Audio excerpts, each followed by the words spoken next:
Good evening, ladies and gentlemen. Welcome to Reflections with Darshana chat show. I've been away a bit because got tied up with a lot of things. Can't go into all details, but life has been busy and it's getting busier in lockdown. Hope you all are doing well and staying safe in the lockdown and staying healthy as well. So, coming back to health, today we have a wonderful guest, Dr. Tahir. He's a medical doctor, MBChB, yoga teacher, 500 hours, faculty of Sri Sri School of Yoga, Europe.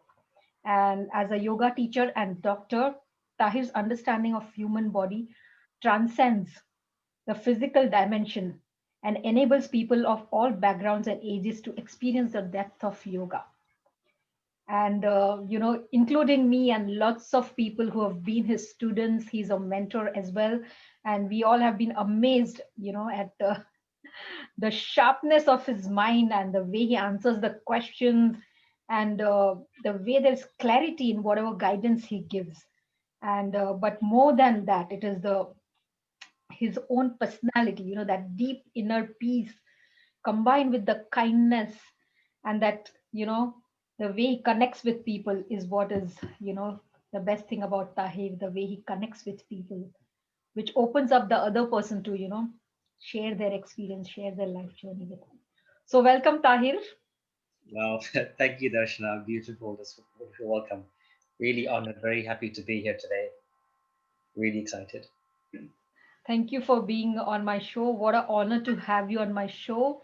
So, Tahir, my first question is how did you come across yoga? Um, I came across yoga probably about 15 years ago. I'm originally from Zimbabwe, where I was born and raised, and literally just by accident, I had no previous upbringing or knowledge, or I'd heard of what yoga was, back in the day. It is some bending, some flexibility, some touching down, bending your toes kind of thing. But literally just by accident, I came across a friend of mine who had recommended a course. I spent a lot of time trying to avoid here because I didn't want to do the course. But then something somehow happened and I got stuck on the course and I just fell in love with it. It's just the postures, the dynamism, the creativity, the silence it brings into your mind, the calmness it brings. For me, I fell in love with it, and it's just been stuck with me ever since.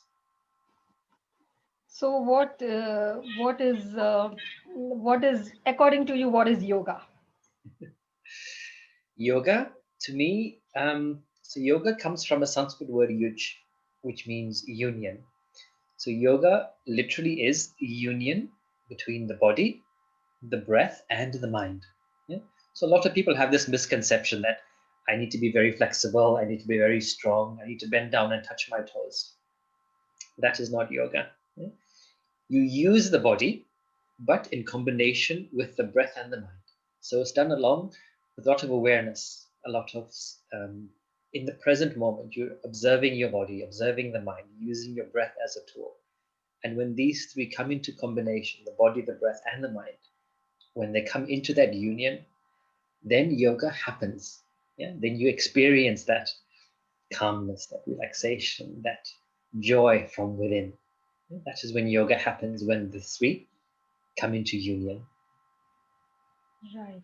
Very beautiful explanation. Very beautiful explanation. So, you are Dr. Tahir, and normally, I never speak about religion, but you being a Muslim, am I correct? Yeah. Yes. And a lot of people, not anymore, but still there are some people who think that yoga is very Hindu religion oriented, it is religious. So, what are your opinions on that? And when you started this, and of course, you started your journey long time back, and then you trained yourself as a 300-hour yoga teacher. So, definitely there's a lot of dedication to it, there's a lot of commitment for which I admire you a lot. So all this dedication and commitment takes a lot of time, and it means that we have to be away from our family commitments sometimes and do the things. So how did your family react to you getting so much into yoga and meditation? To be honest, I think initially it was a bit of a challenge because there's this misconception, I would say, that as soon as somebody mentions yoga, it's automatically linked with, Hinduism and the Sanskrit chanting and the words and all these things. So this automatically people assume that it's to do with Hinduism.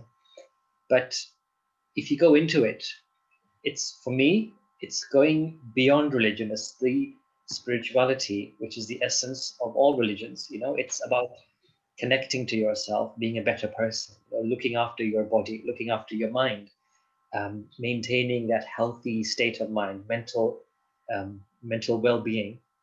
And once I kind of learned about all of these deeper meanings of yoga, the true essence of what yoga is, I think my family, my friends, they all observed a change within myself. I was more calmer, more relaxed, more confident. And then that slowly with time, that's about, okay, you know what, there is something more to this than just the religious aspect of it. So I think that's, for me, the best description is when somebody can see it, that you're actually changing, benefiting, improving who you are as a person. For me, that's the best explanation of what yoga is. Yeah, beautiful, beautiful. So they saw the changes in you, and that's why sort of there was no resistance. Would you say that? Yeah, so it did take some time, but then over some time, they would see the changes and things, and then it's like, okay, fine, it's, especially at that time also, I was still in medical school at the time as well. So obviously, a lot of extra exams, a lot of stress, a lot of very high-powered tension. And then there were days when I would do the practice and, I was more relaxed, I was more calm. And then obviously during exam time, during high stress time, when I was not doing my practice, and then I would get more irritable, more frustrated, more worried. Then eventually it came to a time when my parents would come and say, "You haven't done your yoga today, have you?" They could also see as well that when I was relaxed, when I was doing the practice itself, how it was changing me and my mindset as well. Wow, beautiful. So you set an example, and amazing, amazing story. Beautiful, beautiful. And it helped your studies as well, as you already said. So what would you like to tell our youngsters, who are, some of them are, studying and everything is online? What would you say to them? How did yoga help you focus, or what would you like to say? So for me, especially when I was in medical school, my main benefit, I would say, was the focus, especially for exams, tension. You have to spend a lot of time reading, studying, working a lot. So that focus definitely came from my experience. And also that calmness, again, going back to medical school, again, you're such a high-powered state, so many exams, stresses, tensions, all that kind of thing, to maintain so much to do. And by doing a yoga practice, by doing a meditation for whatever it is, 20 minutes a day, 30 minutes a day, you're able to manage all of your responsibilities, your exams, your stresses a lot more better. So although it does take some effort, some time, whatever it is, 20 minutes, 30 minutes a day, but you find after doing that, the amount of things that you can do with that calm state of mind, with that relaxed state of mind, and you become more efficient, to accomplish all of these things. So for example, in my experience, not doing the practice would take me, say, for example, 1 hour to do a job. But then after doing the practice, I could do the same job in 30 minutes or so. I became more efficient with managing my time as well. Yes, I have also experienced time management is better. I do project reports, I'm also a meditation teacher, yoga teacher. So when I do project reports, it's very stressful. And yes, the time management aspect, you have said it so right. I've experienced that myself as well. But coming back to your career as a doctor, how do you balance this yoga plus being a medical doctor? How do you balance both? Um, to be honest, at the moment, because I've been practicing all these things for such a long time, almost 15 years now, uh, it's become my nature. So at the moment, I can't imagine what my life would be like without, the yoga, the meditation, all the practices as well. So for me, coming from a medical background, very scientific, very proof oriented, what's the evidence, studying all the scientific background. The yoga aspect of it brings a nice holistic element to my thinking, to my life. So I'm not too scientific, analytical, judgmental, and I'm not too airy fairy, up in the clouds kind of thing as well. So for me, that balance is a nice combination of the science and the spirituality as well. And like I mentioned earlier, it takes some time every day, but it's definitely worth it in the long run. Beautifully explained. Beautifully explained. Wow. So, going further in our questions, you qualified from Shri Shri School of Yoga Europe. Am I correct? Yes, this was in 2000 and I qualified as a teacher in 2015. I've been practicing for since 2005, but then I officially qualified as a teacher in 2015. And for me, the workshop, the program to become a teacher was, for me, the best experience I've had in my life. It's so, what can I say? See, people think of Profound, profound. profound, deep, simple, but so amazingly wow. I mean, you just recently did the online yoga teachers training as well. So I'm sure, what was your experience of the course as well, of the teachers training? Yeah. So I qualified as Art of Living teacher many, many years ago, 2009. And then been wanting to do this Shri Shri Yoga teachers training since a long time. And I loved every bit of it because the way it is covered, the anatomy is covered, the mentors are good, they are available for any questions, the asanas, everybody can do them. And of course, you, of course, being on TTs, being on teachers training, you also stretch yourself a bit. So it was a combination. And of course, to top it all, we had the wisdom of Patanjali, of Bhagavad Gita, the origins of yoga. So, for me, no other course can be better than this course. It's that amazing. So, of It's course, really cool. I know the benefits, but for our audience's sake, what is the difference between Shri Shri Yoga and other yoga? Because there are so many yoga teachers these days. It's like a in thing to be a yoga teacher.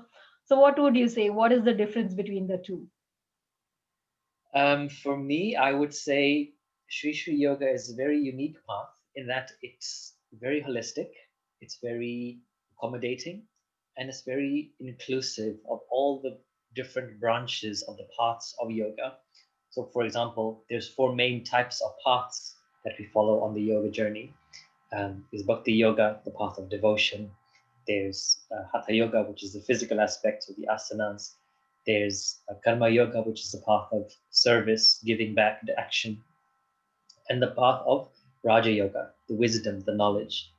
And Sri Sri Yoga is such a beautifully combined all these four paths together. So on our programs, on our courses, it's not just the physical element that we focus on. It's the physical, yes, definitely, but then also going beyond, using the breath to manage the mind, to understand the mind, to connect to that inner space within.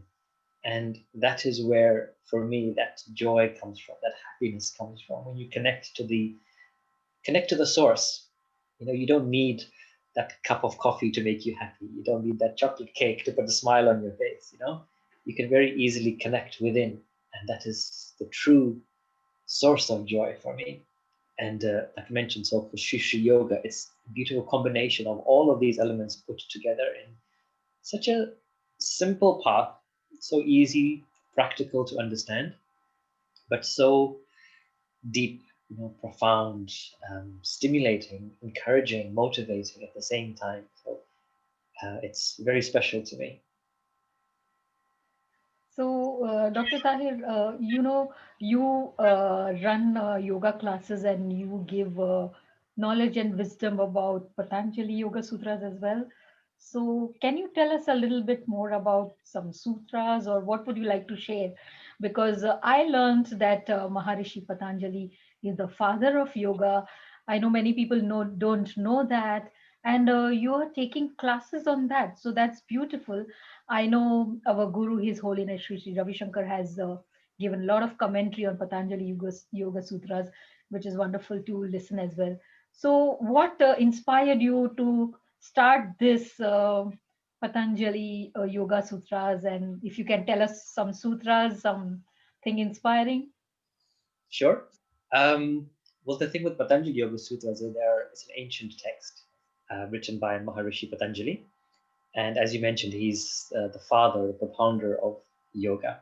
We compile these texts, and there's so much amazing knowledge. Very simple, short sentences, sutras, aphorisms, which explain, what yoga is. And I mean, there's so many definitions. I can maybe mention two of them, my favorite ones. So the first one is yoga, chitta, vritti, nirodha. So this is in Sanskrit, which means yoga is quietening down the modulations of the mind.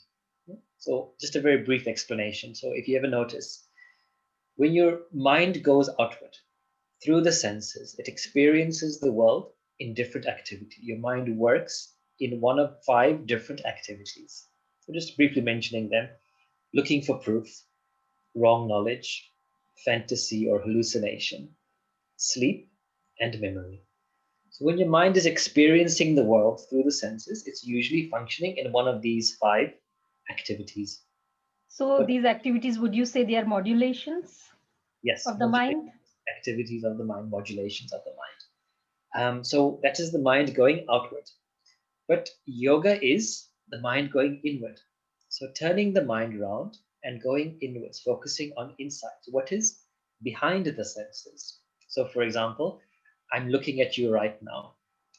So going beyond, so becoming aware of your eyes through which you see, and then going even behind that. What is that something behind the eyes through which I'm seeing? And that place, what happens there is when you quieten the mind, when you go inwards, then those activities, those modulations of the mind quieten down, and you end up with that calm mind, that relaxed mind, that clarity of mind to go out in the world with clarity. So that is one of my favorite definitions. Yoga, chitta, vritti, nirodha. Yoga is quietening down the modulations, activities of the mind. And I think I mentioned And one more. other one, please. Another one is heyam, dukkam, anagatam. So again, this is Sanskrit. And what it means is yoga is preventing the misery even before it arises. This is really beautiful and really profound as well, because what happens is when you're doing yoga, right, it's not just a physical exercise. You're not just, going to the gym and running on the treadmill and bending down, touching your toes, right? Yoga is done with a lot of awareness. When I'm moving my arm, for example, how is my arm moving? By me moving my arm in this particular direction, how does it make me feel? So there's a lot of awareness done with yoga. And when you do these practices with the awareness, then you understand your body a lot better. You understand, okay, I'm feeling a bit of pain in my shoulder, something is happening. You listen to your body a lot better. And when you develop that strong connection, you will know physically and mentally something is happening, something is not right. I'm developing a shoulder pain, I'm developing a cold, for example, I can get a headache, for example. And then when you connect to the source, to that your body, for example, you're so in tune with your body that you can understand what's happening, and then also eventually know what is right for your body to prevent that from happening. Do you know if that makes sense? So, for example, just even something just common like a common cold, people usually get that sensation sometimes 1 or 2 days before the cold actually starts. Okay, I'm becoming a bit sniffly, I'm becoming a bit lethargic, I'm getting a bit achy. Right? But with yoga, is that connection is so strong, you will feel that a lot more in advance before these symptoms actually start coming up, and your body will know what to do to treat it, to prevent it. So, heyam, dukkam, anagatam. Yoga is preventing the misery even before it arises. And especially in nowadays, COVID times, there's so much necessity of prevention in these times. We have so many health issues going on at the moment, and just some simple practices, some simple techniques can do wonders to prevent so many problems from developing. How beautiful it is, huh? To preventing the misery before it arrives. How beautiful. And yoga can do that. You explain it very, very beautifully and very simple way you explain it. Thank you for that beautiful explanation. A lot of people don't know it, but yes, indeed, we do feel it in our body before any disease or anything comes, and yoga can help you prevent it. Beautiful. So as you say about misery, what is misery? Misery is, if there's unhealthy body, of course we are not happy, we are not in our own self. And in these times, we are having this virus around. I cannot let you go without talking about this virus. How does yoga help in coping with this virus? What would you say? So, I mean, there's so many ways that yoga can help people, again, in preventing, and also people who have symptoms can actually help manage the problem as well. So, for example, something to prevent it, something simple like doing a few stretches, a few postures to help open up the chest, open up your lungs, to help you breathe better. And what does that mean? More oxygen coming into your system. Your chest is expanding, meaning more oxygen, more energy coming into your system. You're building up the energy within your body, the prana, the life force, the chi within your body. You're building it up. And what that does is it strengthens your immune system. And by, again, your immunity being strong, you're preventing all of these things from happening. Just some simple techniques, a couple of postures a day, a few breathing exercises, pranayamas in a day, 10 minutes, 50 minutes of a meditation a day. All of these things help contributing to build your endurance, not only your immune system, your cardiovascular health, your respiratory lungs, strengthening your digestive system. All of these systems, your whole body is empowered, by just a few techniques in a day, a few minutes each day. And then also people who have developed symptoms, helping them manage them. So again, the same principle of building up your immune system, strengthening the body, working on the physical, the muscles, enduring, strengthening the muscle, building your endurance, building your stamina, doing a few breathing exercises to expand your lung capacity. All of these things will help in managing the condition as well. Not only COVID, there's been a lot of evidence that it helps with blood pressure, with migraines, with fatigue, there's COPD lung problems, digestive issues. There's so many.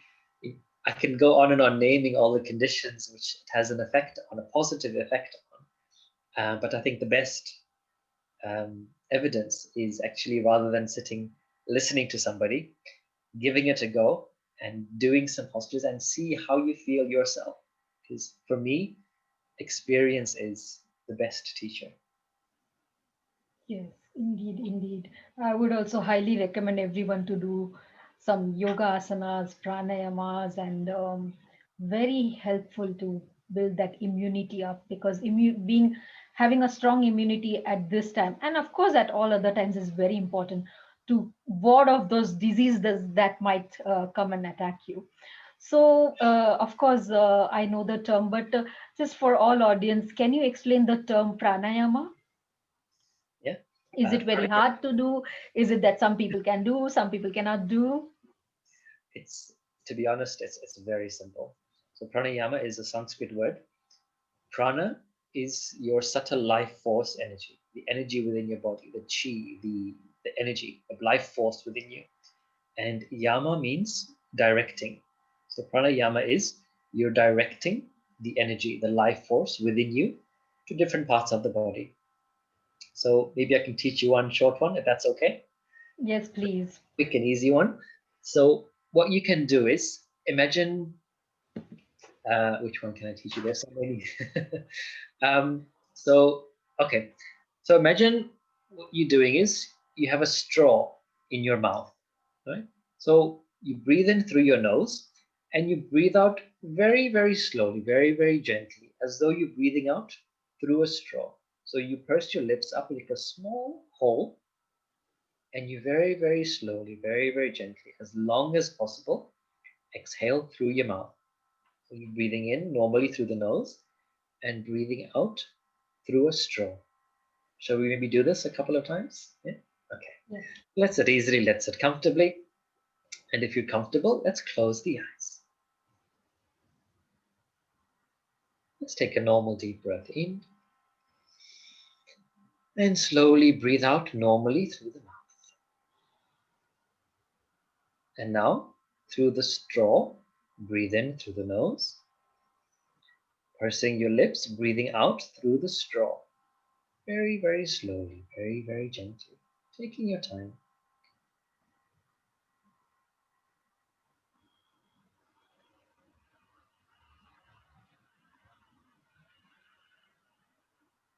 And keep going. Breathing in through the nose and out through the straw.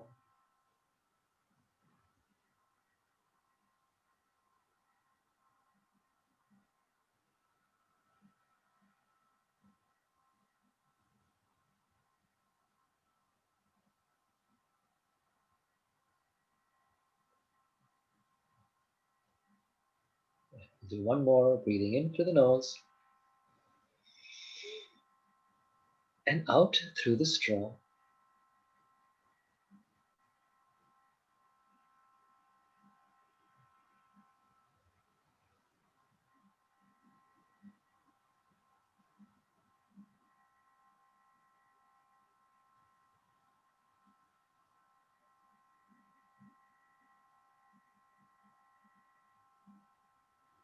And relax. Going back to normal breathing, just take a few moments to observe the effect of this pranayama, of this breathing technique on the body, on the mind. What's happening in this mind?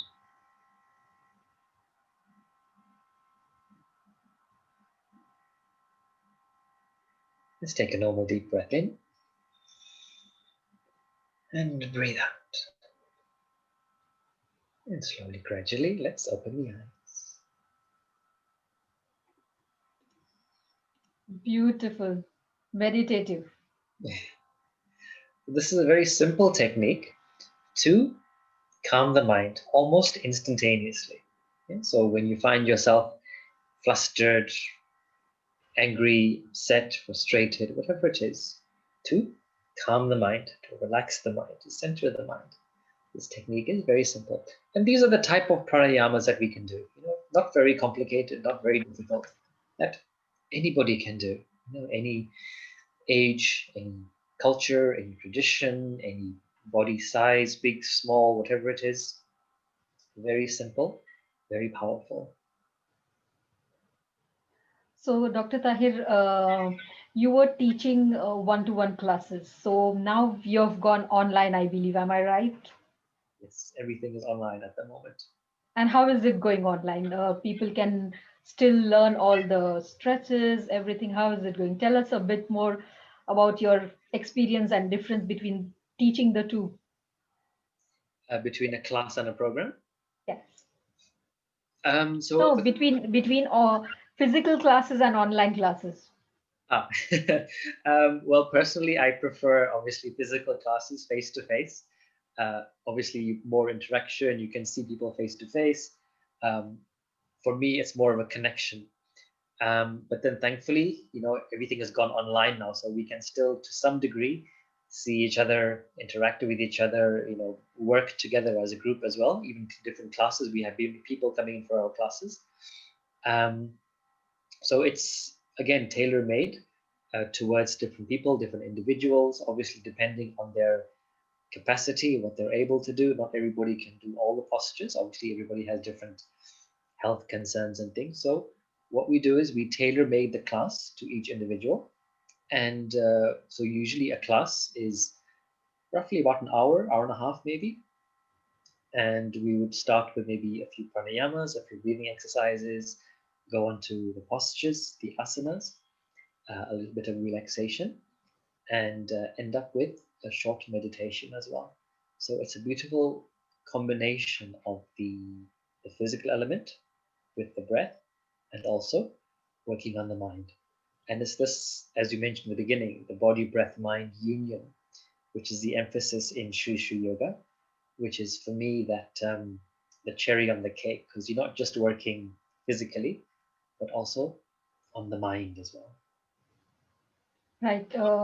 So when is your next session for the audience? We will share the link in the Facebook comments. We'll share the link of Shri Shri Yoga School. We'll share the link of Dr. Tahir's next course. So you're welcome to join, and I highly recommend. And I wanted to ask you a question, Dr. Tahir. You're a teacher, you're a doctor, and you're also a mentor. So you mentor people who are training. What is the difference between teaching and mentoring? What is the main difference you find? Because I believe mentoring is quite quite time consuming. It can be, but it's more rewarding as well. So when you're teaching a class, for example, and you have students in front of you, obviously you're teaching them the different postures, the different techniques, you're guiding them through all of these things for them to get that experience of what yoga is, so that calmness, that relaxation of the mind. But when you're mentoring somebody, you're teaching them how to teach. So it's a different level altogether. And obviously, they need to understand what the effect of each posture, pranayama, asana, all of that is. So initially, to do it in the correct way, so they get the experience of the benefit of the technique, of the posture. Then, once they understand how to do it, then the next step is how to teach it. So then again, that's the second part of mentoring, is how to speak, how to do, how to channel the posture, be mindful of your audience. Is your class obviously a variety of different people, different levels, different stamina, different age groups maybe. So to tailor make your class and what your students are like. So mentoring is a whole different level altogether. It's teaching people how to teach on a whole different level, whereas teaching a class is maybe not simpler, but a less complicated. But also with the mentoring, it's for myself, it's amazingly rewarding in the sense that teaching a class, you give your students that experience of that infinity, of that calmness. But in order to teach somebody how to teach, that is for me so profound. It's like lighting a candle in somebody, and then they will go on to light so many more candles beyond them. And it's so fulfilling, rewarding to empower people to be able to pass on, this knowledge, this techniques, this wisdom from thousands and thousands of years. It's a very special gift to be able to do. Yes, indeed, indeed, indeed. Because it then it carries on, isn't it? You teach somebody how to teach, and it carries on. It continues, and it has been continuing. Yoga has been continuing since years and years and years. So thank you very much, Dr. Tahir, for coming on my show. Very grateful and honored to have you. It was wonderful speaking to you. I'm sure the audience enjoyed this talk. And if you have any questions, I have tagged Dr. Tahir on this video. You can directly get in touch with him, or you can get in touch with me. I can put you in touch with him. If there are any questions, please do post it in the comments. We will post the links of our upcoming courses, and stay tuned with Reflections with Darshana. It's always a pleasure to have you and be with you on Sunday evenings. And see you all next Sunday. But it's bye for now from me. And stay safe, stay healthy, keep smiling, and keep doing yoga. Bye. Bye, Tahir.